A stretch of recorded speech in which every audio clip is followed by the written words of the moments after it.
डेहरकी वासी मौखवी पोरियत मोहन लाल बाज़ियाब न थी सघियो।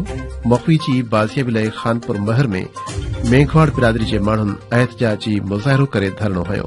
पीपीएमए ने सरदार मोहन बख्श खान महर मोहन जी बाज़ियाबी लाइ सख़्त नोटिस वठी छडियो आहे। पुलिस जो मौखवी जी बाज़ियाबी लाइ एसएसपी घोटक उमर तोफेल जी अॻवानी में कच्चे वारे इलाइक़े में ऑपरेशन शुरू थी वियो आहे। इन जा वधीक तफ़सील मालूम कंदासीं एसटीएन न्यूज़ जे रिपोर्टर नजफ अली मीरानी खां। जी नजफ, छा तफ़सील आहिनि?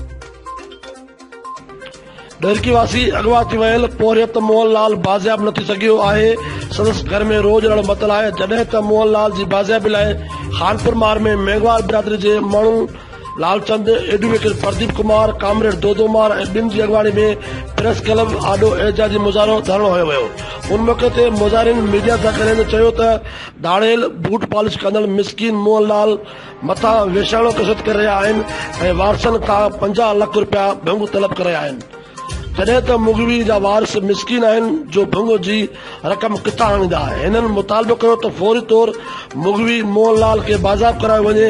ॿिए तरफ़ पीपीएमए ने चीफ सरदार मोहम्मद खान महर डेहरकी जे मोहन लाल जी बाज़ियाबी लाइ सख़्त नोटिस वठंदे मुगवी खे फौरी बाज़ियाब कराइण जी हिदायत कई आहे।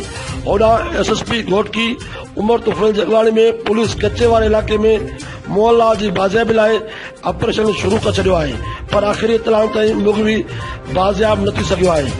जी